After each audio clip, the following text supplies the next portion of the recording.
Okay, eto medyo matagal-tagal na rin po 'tong, eto po talakayin po natin parang, hindi ko napanood 'to, pero meron palang hearing na naganap na tinalakay nila yung Meralcos Systems Loss. Eto po ang tanong ni Erwin Tulfo, wala na ba kayong sasagutin na losses? Puro na lang sa tao, pass on, puro pass on, lahat na lang pina-pass on. Napakagandang negosyo pala nito. Hindi ko naisip, sana nagtayo na lang ako ng electric company. Ika nga, napakasarap pala ang negosyo na ito. Walang losses sa tao, nyo lang lagi sinisingil. Matagal nang lahat po na negosyo sa atin, Erwin Tulfo, sa tao sinisingil. Pati nga yung bat di ba? Pati yung bat. Hindi naman po negosyante nagbabayad nun Tao. Kaya yung pag bumili ka ng soft drinks, kasama sa binabayaran mo, hindi lang yung halaga nung ininom mong soft drinks, kundi yung VAT at sa kasalukuyan, isa tayo sa pinakamataas. Kung hindi man tayo ang pinakamataas, isa tayo sa pinakamataas na tax ng VAT. Ganyan po talaga mga negosyante rito. Ang sinasabi lang po natin, Senator Erwin Tulfo, mas maganda pa rin po yung mga paliwanag at saka mas makatotohanan yung panukalang batas ni Marcoleta. Alam nyo, kung hindi kayo tumitingin sana sa kaaway namin to, ayan na yung lutas, meron ng panukalang batas si Senator Marcoleta Ipasan nyo na lang. Binasa ko po ang linaw Yung sinasabi ni Marcoleta na libreng kuryente para po sa ipaliwanag ko lang ng konti yung mga Kaya ito po yung sinasabi natin na yung mga senador na totoong matatalino, naaral na po nila yan bago pa po magsalita si BBM ng systems loss. At saka yun sa kuryente. Meron na pong pag-aaral na ginawa si Senator Marcoleta at meron na siyang panukalang batas. Dalawa po yung panukala, yung laman nito. Hindi ko alam kung isang panukalang batas lang to o dalawa rin. Yung una po yung sa paano magkakaroon ng libreng kuryente. Kasi parang, libreng kuryente, baka naman lang yan. Baka naman duga lang yan. Kasi ang unang question, sino magbabayad ng libreng kuryente? Di ba? Ako yun yung una kong tinanong Sino magbabayad ng libreng kuryente ayon sa panukala ni Senator Marcoleta? Okay. Sa panukala ni Marcoleta, ang pondo para sa libreng kuryente ay kukunin sa pamamagitan ng paglilipat o realignment ng budget mula sa mga umiiral na programa ng cash assistant at ayuda ng pamahalaan. So, ibig sabihin, lahat po ng tao sa Pilipinas, mapamayaman, mapamahirap, gumagamit ng kuryente. Di ba? Instead na ipamigay yan bilang ayuda na pera.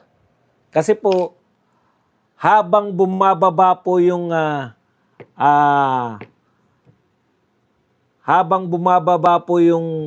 pera ng ayuda, pabawas sa dami po ng mandurugas na tao, yung pong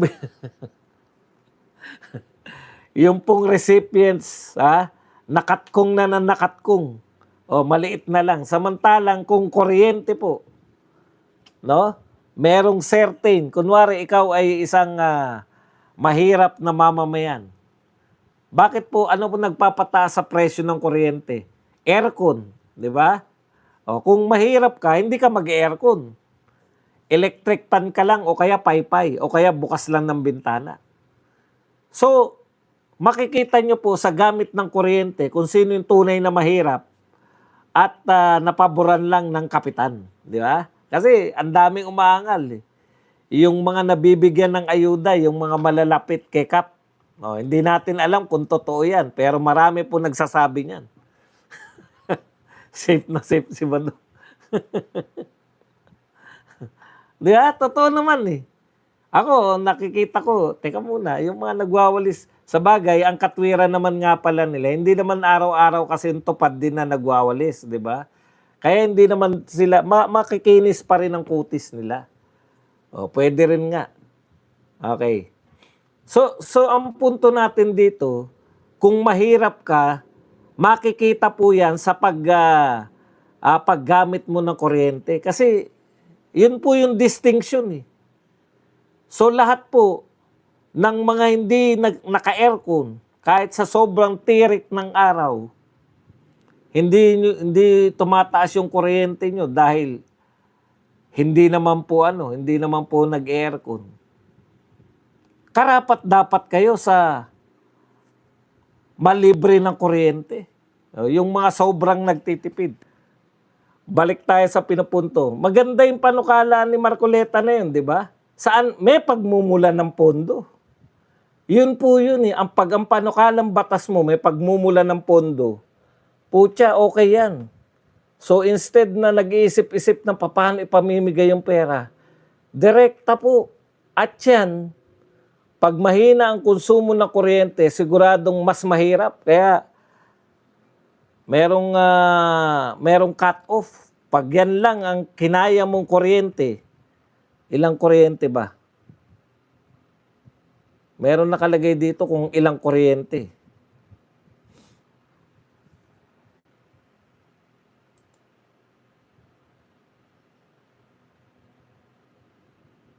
Kaysa bilyon-bilyon po. Ayan, 194 billion ang pondo na nakalaan sa pangkalatang cash assistant. O, ngayon, kung gusto mo mapasama dun, di ba? Kung gusto mo mapasama na malibre ka ng kuryente, magtitipid ka ngayon sa kuryente. Gusto mong malibre ka eh. Hindi ka mag-aircon. O hindi po kakayanin yan ng mga may kaya-kaya. Okay. Yun yung sinasabi natin. Kaysa nagkakatampuhan. Meron pa naririnig po siya. Di kotse pa po yung yung 4-piece na kumukubra ng 4-piece. Nakasakay pa sa kotse. O, kita nyo naman. Nakasakay pa raw sa kotse, kukubra ng 4-piece. Uso pa ba yung pagkubra ng 4-piece? Alam ko ATM na eh. Parang makakomento. Alam ko ATM ng 4-piece. Bet may kukubra pa na nakakotse po pa. Pipila sa land bank. Kaya dun sa land bank sa amin, sa Tungko eh. Iba yung pila ng pila po ng mga 4-piece. Ang haba ng pila. Pero may pila rin ng regular. 2 ATM. Yung isa para sa para lang sa 4-piece at yung isa naman ay para naman sa Okay, anyways, yung systems loss naman, tama naman yung katwiran ni Marcoleta na kaya hindi na nagsisikap yung Meralco na manghuli ng mga, anong tawag dyan? Yung may mga nagnanakaw ng kuryente. Jumper. Putya, kasama sa systems loss yan eh. Sisingilin din sa atin yan eh. Bakit kahit wala kaming mahuling nagja-jumper. Pero po, kung wala na pong sasagutin, hindi na po pwedeng ipasa yung systems loss, magkakatauhan sila dyan para maghagilap ng mga nagja-jumper. Di ba? Magtatrabaho po sila. Yung mga nawasan na yan, pag may mga, anong tawag dyan, yung tulo. Naku, nanghinayang po kaya ako.